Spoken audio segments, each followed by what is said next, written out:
بسم اللہ الرحمن الرحیم۔ شیخ عبد القادر جیلانی، یہ نام صرف ایک نام نہیں، یہ امید ہے، یہ یقین ہے، یہ اللہ کے قرب کی ایک زندہ مثال ہے۔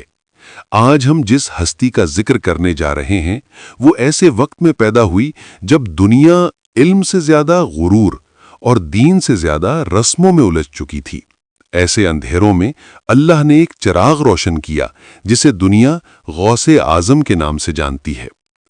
شیخ عبد القادر جیلانی رحمۃ اللہ علیہ کی ولادت 470 ہجری میں ایران کے علاقے جیلان میں ہوئی۔ آپ سادات کرام میں سے تھے اور آپ کا نسب حضور نبی کریم صلی اللہ علیہ وسلم تک جا ملتا ہے۔ والد محترم سید ابو صالح موسیٰ حلال رزق کمانے والے، عبادت گزار اور نہایت متقی انسان تھے۔ والدہ حضرت ام خیر فاطمہ اللہ کی نیک بندیوں میں شمار ہوتی تھیں۔ کہا جاتا ہے کہ جس رات شیخ عبد القادر پیدا ہوئے اس رات جیلان کی فضا میں ایک عجیب نور اور سکون تھا۔ بچپن ہی سے آپ میں غیر معمولی آثار نمایاں تھے۔ رمضان المبارک میں دن کے وقت دودھ پینے سے انکار کر دیتے، حالانکہ کوئی سمجھانے والا نہ ہوتا۔ والدہ جان گئیں کہ یہ بچہ اللہ کا خاص بندہ بننے والا ہے۔ بچپن اور لڑکپن میں آپ نے ابتدائی تعلیم اپنے علاقے میں حاصل کی، مگر دل میں ایک آگ سی جلتی رہتی تھی، علم دین حاصل کرنے کی ایسی تڑپ کہ سکون نصیب نہ ہوتا۔ آخرکار آپ نے بغداد جانے کا ارادہ کیا، جو اس وقت علم کا مرکز تھا۔ والدہ نے اجازت دیتے ہوئے چند دینار ایک کپڑے میں سی دیے اور نصیحت کی، بیٹا کبھی جھوٹ نہ بولنا، چاہے جان چلی جائے۔ یہ چند الفاظ پوری زندگی کا سرمایہ بن گئے۔ بغداد کے سفر میں ڈاکوؤں کا سامنا ہوا، سب کا مال لوٹ لیا گیا۔ جب آپ سے پوچھا گیا کہ تمہارے پاس کیا ہے تو آپ نے سچ بول دیا۔ سردار کے سامنے لے جایا گیا۔ جب کپڑا پھاڑا گیا تو دینار نکل آئے۔ سردار رو پڑا۔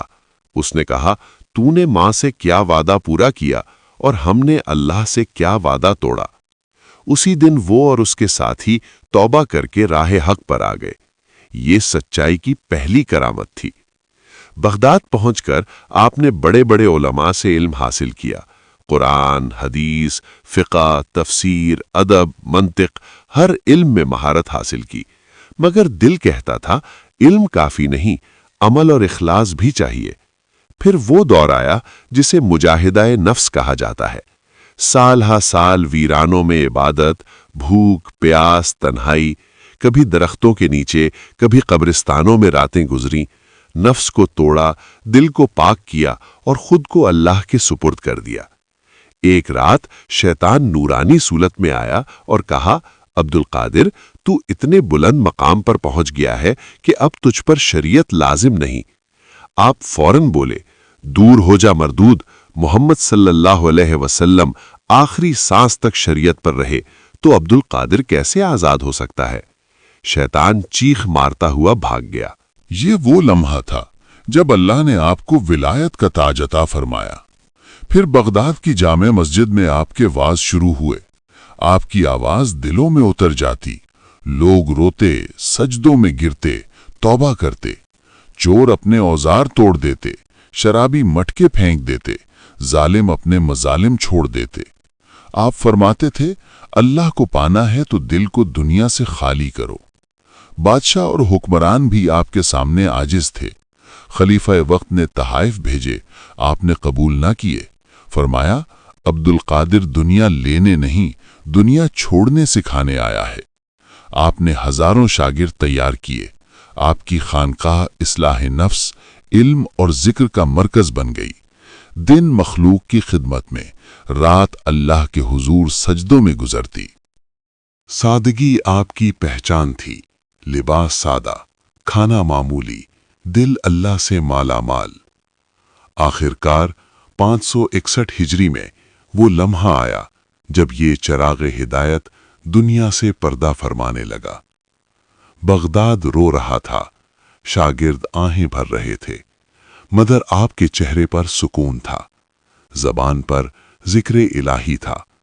آپ نے فرمایا، میں اللہ کے فیصلے پر راضی ہوں۔